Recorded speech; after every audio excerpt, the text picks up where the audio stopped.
Transfer of property act को अगर हम महाभारत में हुए इस चौसर के गेम से समझना चाहें तो मुझे थोड़ा पीछे जाना पड़ेगा, और पूरे चौसर को अगर हम एक पेज में उतार दें तो आपको ट्रांसफर ऑफ प्रॉपर्टी एक्ट 1882 बेहतर तरीके से समझ आ जाएगा।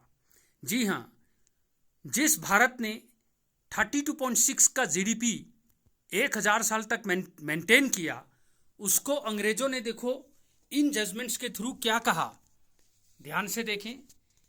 थुमु स्वामी की जजमेंट हो या फिर मेयर ऑफ लियोन्स की, और ये जजमेंट 1837 की मैं बात कर रहा हूं, प्रिवी काउंसिल की मैं बात कर रहा हूं, क्योंकि आज भी आर्टिकल 374 कॉन्स्टिट्यूशन ऑफ इंडिया के कारण प्रिवी काउंसिल की बातें रेलेवेंट होती हैं।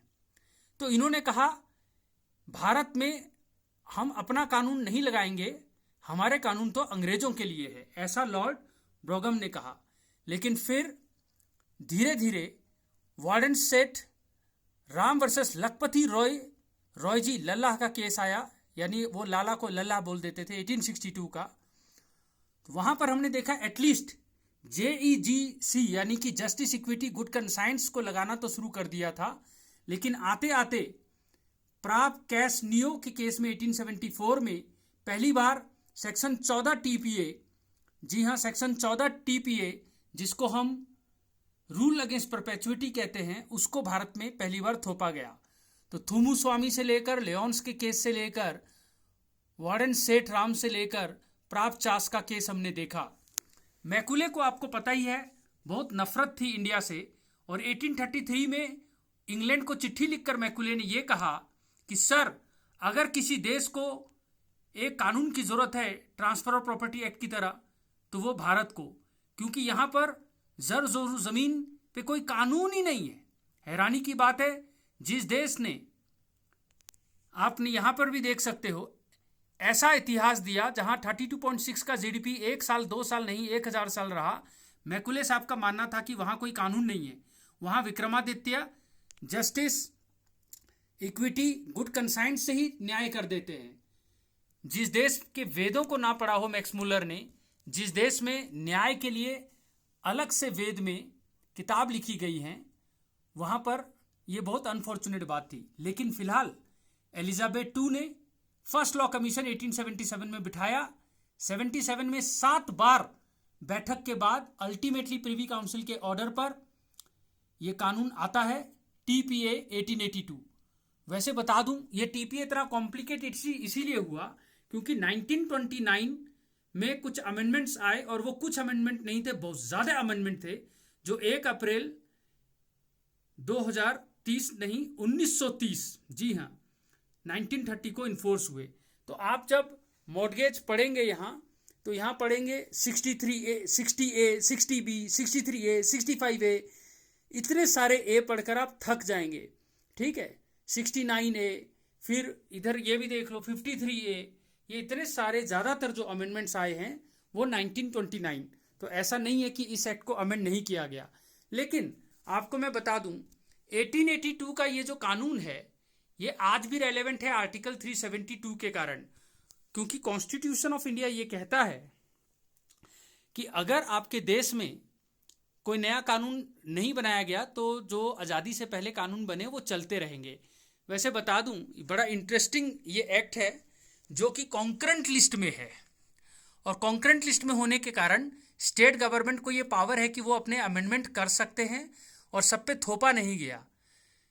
और क्योंकि भारत में 1000 साल की गुलामी में डेफिनेटली हमने डार्क इरा देखा, जहां पर बहुत ज़्यादा अनपढ़ गंवार हो गए, कास्ट में ये देश बंट गया, और फिर एग्रीकल्चर टेनेंसी पे लोग बेचारे डिपेंडेंट हो गए, और वहां पर रघुपति रीत सदा चली आई, जान जाए पर वचन ना जाई। इतने भोलेपन, जो मुंशी प्रेमचंद जी का भोलापन था, गांव का ऋषिकेश मुखर्जी का जो भोलापन था हमारे गांव में, उसके कारण registration act, sale of goods act, ऐसी टेक्निकल चीज़ों में हम पढ़ते ही नहीं थे। जो मुंह से बोल दिया वही माना जाता था। रघुपति रीत सदा चली आई, जान जाए पर वचन ना जाई।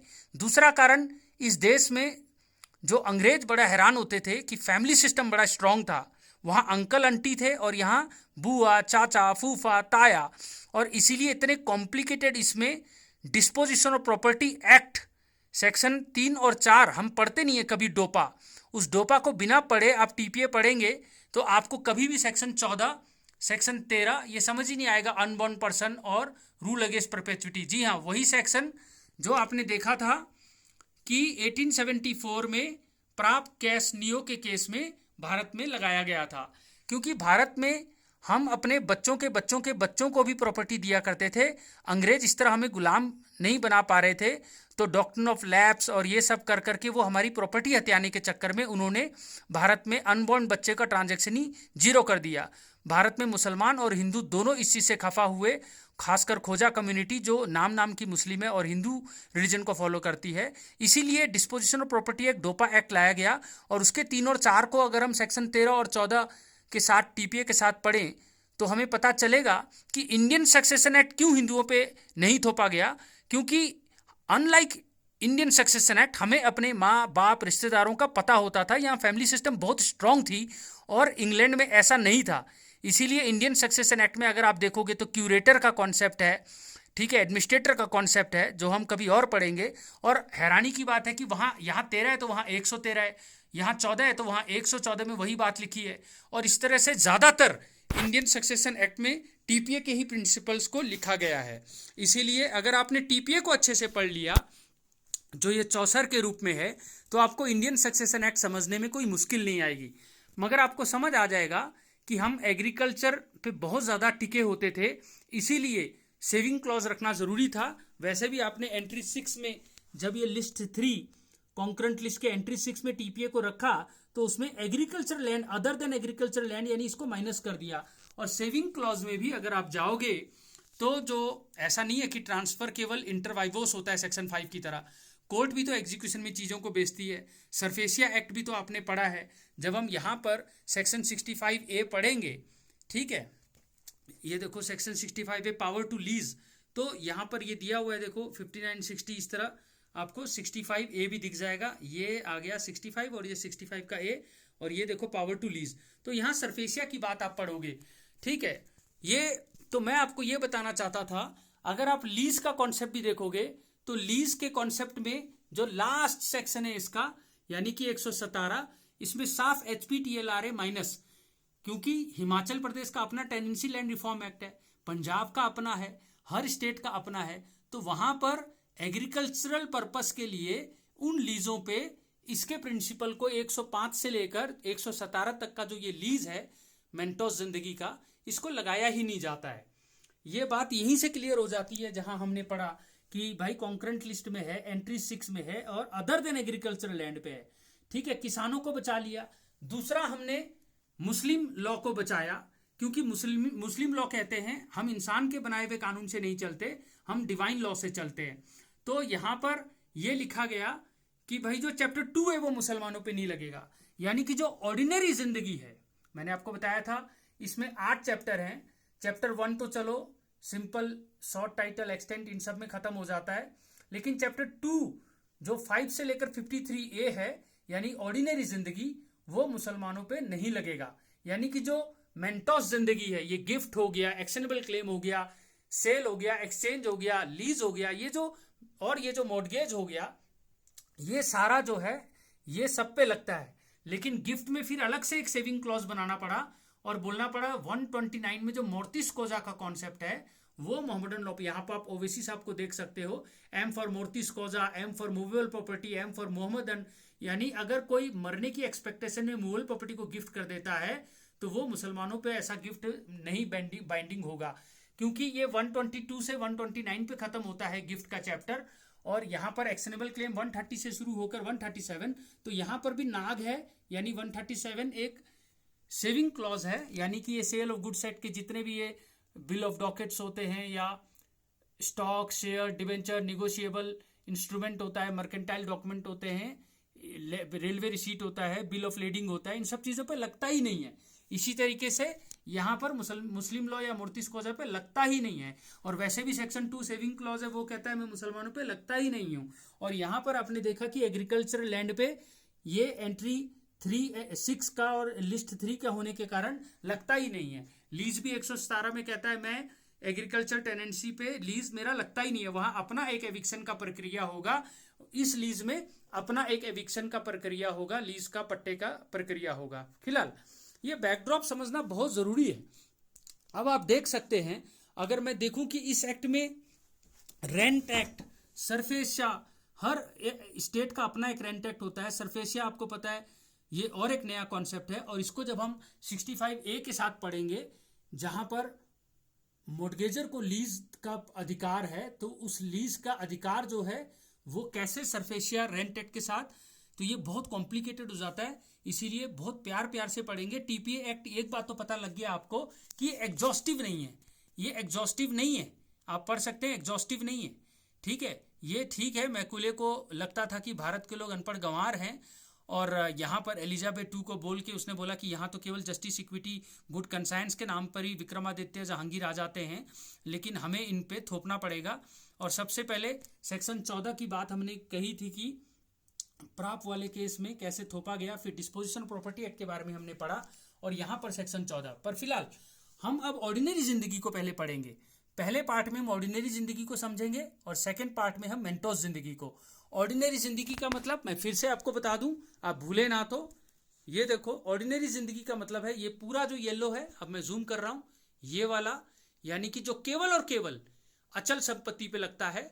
और ये जो शेड है ग्रीन और येलो, ग्रीन और येलो, यानी कि ये 5 से लेकर 22 दिख रहा है यहाँ, और यहाँ 23 से 37, यानी 5 से 37 ये टोटल। ऐसे अगर मैं टेढ़ा करूं तो ये तीन मिला के, ये 64 के ये तीन, ये ऑर्डिनरी जिंदगी है, ठीक है। और ऑर्डिनरी जिंदगी की ये दो पार्ट, मूवेबल, इमूवेबल दोनों पे लगते हैं। मूवेबल के लिए एक अलग कानून भी है देश में, sale of goods act. Immovable के लिए भी कई कानून है, लेकिन फिलहाल ये केवल इंटरवाइवोस की बात करता है। अब हम 5 से लेकर 37, 5 to 37 ऑर्डिनरी जिंदगी के पार्ट ए को पढ़ेंगे, जो दोनों पे लगता है, और मुसलमानों पे ये चैप्टर नहीं लगता, इस बात का ध्यान रखना।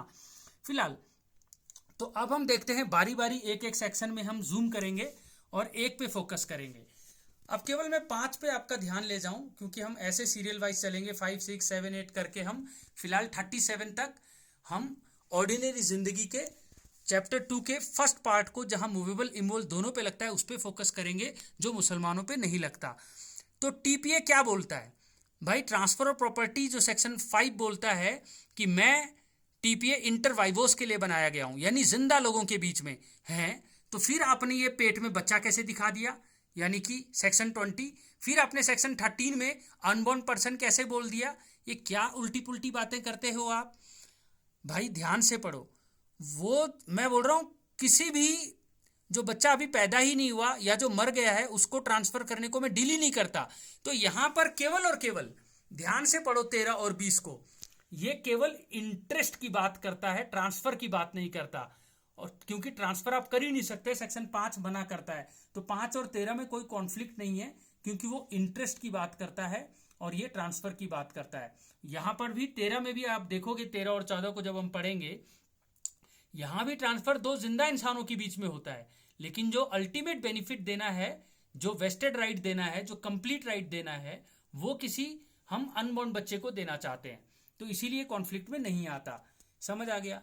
इसी तरह सेक्शन 17 में अगर आप देखें कि जब एक बार आप चीज ट्रांसफर कर देते हो तो अपने पास कुछ नहीं रख सकते। ट्रांसफर का मतलब कोई लालच नहीं, मोह माया सब खत्म करो, जैसा सनातन धर्म बोलता भी है। तो लेकिन 17 में फिर कैसे आप एक्यूमुलेट कर रहे हो, तो वो केवल इनकम है, आपने एलिनिएशन की पावर को खत्म नहीं किया, वो आपने दे दिया दूसरी पार्टी को। तो ये भी विरोधाभास नहीं है 10 और 17, इन सब चीजों को समझना जरूरी है। पर फिलहाल हम बारी बारी चलते हैं भाई। सेक्शन 5 में ये क्या मैंने साथ में लिखा है, 13 और 20 और सेक्शन 100 के अपोजिट, इन सब बातों को पढ़ना जरूरी है। केवल सेक्शन 5 में लोगों को ये गलतफहमी होती है, जिंदा लोगों से डील करता है, गलत। आप ध्यान से पढ़ें सेक्शन 5 को। ये ज्यूरिस्टिक पर्सन से भी लीगल फिक्शन के द्वारा डील किया जाता है। ज्यूरिस्टिक पर्सन जैसे कंपनी, फर्म, ये सारा भी। लेकिन कोई मरने के बाद, अब वसीयत तो मरने के बाद ही किसी बंदे को जाएगा, तो वो testamentary succession Indian succession act में है, ना कि टीपीए में। इसी तरीके से सेक्शन 13 जो ये अनबॉर्न पर्सन की बात है, जिसको हम 20 के साथ पढ़ते हैं, ये मैं ऑलरेडी बता चुका हूं।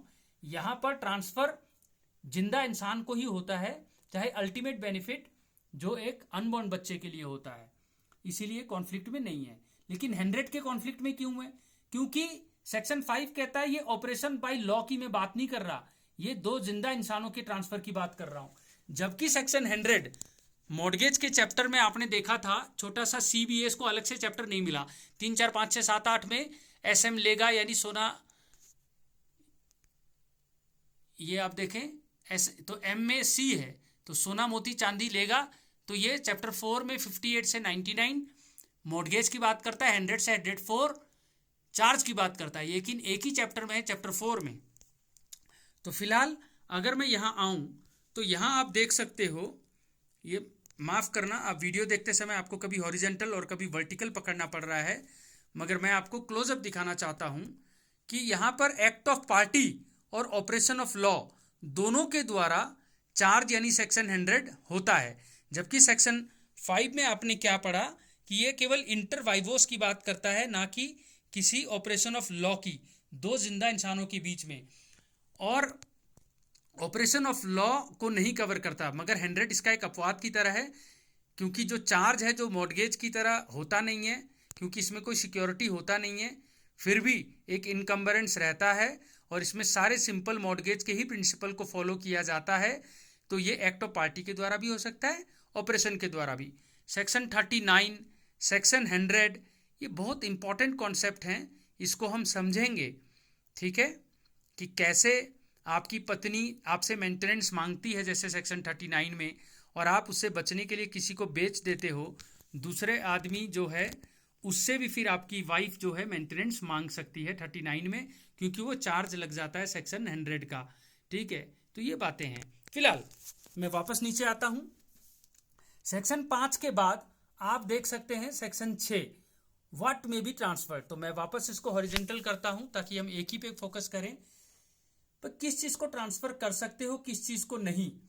तो ये बहुत लंबी लिस्ट है। जैसे सेक्शन 60 सिविल प्रोसीजर कोड में, अगर आपने हमारा वीडियो देखा हो तो इसमें Bipasha Basu versus supreme court welfare fund से इतनी लंबी लिस्ट को हमने सेक्शन 6 में, सेक्शन 60 CPC में समझा दिया है। कुछ ऐसा ही मिलता जुलता सेक्शन 6 है, किन चीज़ों को ट्रांसफर किया जा सकता है। अगर आप इस तरीके से 64 जैसे इंटरेस्टिंग चीज़ों से TPA पढ़ेंगे तो क्या आपको लगता नहीं आप जज बनेंगे? आप जज, प्रोसिक्यूटर, एडवोकेट सब कुछ बनेंगे, लेकिन अगर सरकारी नौकर लगते हो तो क्या आप अपनी पोस्ट को किसी को बेच सकते हो? नहीं, सेक्शन 6 मना करता है। अब आपने सोचा होगा भाई पढ़ाते पढ़ाते मैं कहाँ चले गया। नहीं, सेक्शन 6 समझाने के लिए। क्या आप अपनी तनख्वाह को किसी को ट्रांसफर कर सकते हो? नहीं। मेयर चांस, स्पेस सक्सेसनेस, बाप आपको बहुत प्यार करता होगा, वो तो दशरथ भी राम को प्यार करते थे, मगर क्या राम के हिस्से आया? नहीं, भरत के हिस्से आया। तो इसका मतलब कभी भी मेयर चांस जब तक आपने कॉफी मुंह तक नहीं पी तब तक वो आपकी नहीं है, और इसीलिए वो आगे आप ट्रांसफर नहीं कर सकते। लेकिन हम पढ़ेंगे जब औकात नहीं थी और आपने ट्रांसफर कर दिया, राम भगवान को लगा दशरथ जी तो मुझे ही देंगे और उन्होंने विभीषण को दे दिया, तो बाद में अगर लड़ाई लुड़ी लड़के भरत भी इतने अच्छे भाई निकले कि उन्होंने राम को ही वापस किया, तो विभीषण अब राम को इन्फोर्स करवा सकते हैं कि अब आपको रघुपति रीत सदा चली आई, जान जाए पर वचन न जाई, फीडिंग क्राफ्ट बाय एस्टोपल। ये मैकुले को बात समझ ना आई, इसीलिए तो हमारे देश में किसी रजिस्ट्रेशन एक्ट और इन चीज़ों की जरूरत ही नहीं पड़ती थी। लेकिन जब हम चैप्टर 1 को पढ़ेंगे तो उसमें 1, 2, 3, 4 4 सेक्शन है। तो सेक्शन 4 साफ कहता है कि ये जो रजिस्ट्रेशन एक्ट है, जो कॉन्ट्रैक्ट एक्ट है, ये ऑल परवेसिव होगा, लेकिन स्टेट गवर्नमेंट चाहेगी तो जैसे सेक्शन 3, 59, 107, 123 यानी कि सेल हो गया, लीज हो गया, गिफ्ट हो गया, ठीक है, इन सारी चीज़ों में जहाँ पर रजिस्ट्रेशन की बात कही गई है, 100 रुपये से ज़्यादा अगर सेल करना है तो रजिस्टर्ड होना चाहिए, गिफ्ट 1 रुपये से भी ज़्यादा हुई मूल प्रॉपर्टी का तो रजिस्टर्ड होना चाहिए, मूल प्रॉपर्टी में आपका ऑप्शन है रजिस्ट्रेशन, तो स्टेट गवर्नमेंट एग्जेम्प्ट भी कर सकती है। एग्रीकल्चर पे तो वैसे ही नहीं लगता, हमने पढ़ लिया था, लीज में भी हमने 117 में देख लिया था, नहीं लगता। मुस्लिम पे भी हमने पढ़ लिया कि भाई ये जो ऑर्डिनरी जिंदगी है चैप्टर 2, 5 से 53 है, मुसलमानों पे नहीं लगता, मगर इसमें भी 52 इस हिसाब से तो लीज पेंडेंस का प्रिंसिपल भी मुस्लिम पे नहीं लगता। पर सुप्रीम कोर्ट की एक जजमेंट है, मैं डिटेल पे तो नहीं बताऊंगा, पर इतना बता दूं, सुप्रीम कोर्ट ने बोला भाई कुरान के कॉन्फ्लिक्ट में, तुम्हारे किसी भी हदीस में, कुरान में, क्योंकि लीज पेंडेंस का प्रिंसिपल नहीं है, इसीलिए मुसलमानों पे भी लीज पेंडेंस का डॉक्ट्रिन लगेगा। यानी सुप्रीम कोर्ट ने क्लैरिफाई किया कि ठीक है चैप्टर टू ऑर्डिनरी जिंदगी मुस्लिम लॉ पे नहीं लगेगा, मुसलमानों पे नहीं लगेगा। जिस तरह गिफ्ट के लिए तो ये मेंटोस जिंदगी होने के बावजूद 129 नहीं लगेगा, ये बोला गया था। लेकिन अगर कुरान हदीस साइलेंट है जिस एस्पेक्ट पे, तो वो लग सकता है। हैरानी की बात है, अगर आप शॉर्ट टाइटल एक्सटेंट में जाओ तो आप यहां पर देखें, ठीक है, ये जो सेक्शन 1 है शॉर्ट टाइटल एक्सटेंट का, ये 1 जुलाई 1882 को इन्फोर्स हुआ, पर ये बन के 17/2/1882 को तैयार हो गया था। लेटेस्ट अमेंडमेंट 31/12/2002 का है। और बीपीडी भाई बॉम्बे, पंजाब, दिल्ली जैसे बड़े बड़े जगह में ही ये लगता नहीं है, तो पंजाब के तो ज़्यादातर अगर आप देख रहे हो उधर लगता ही नहीं है। तो आप कैसे कोर्ट में डिसाइड करते हो? क्या जस्टिस, इक्विटी, गुड कंसाइंस पे जैसे हमारे महाराजा विक्रमादित्य करते थे, या जनरल प्रिंसिपल टीपीए से ही आप इंस्पायर होते हो? तो सवाल उठता है भाई, इतने सारे डॉक्ट्रीन हैं जहां पर आपने देखा इंटर वाइवोस है, स्पेस सक्सेसनिस है, रूल अगेंस्ट डबल पॉसिबिलिटी है, doctrine of rule against perpetuity है, ठीक है।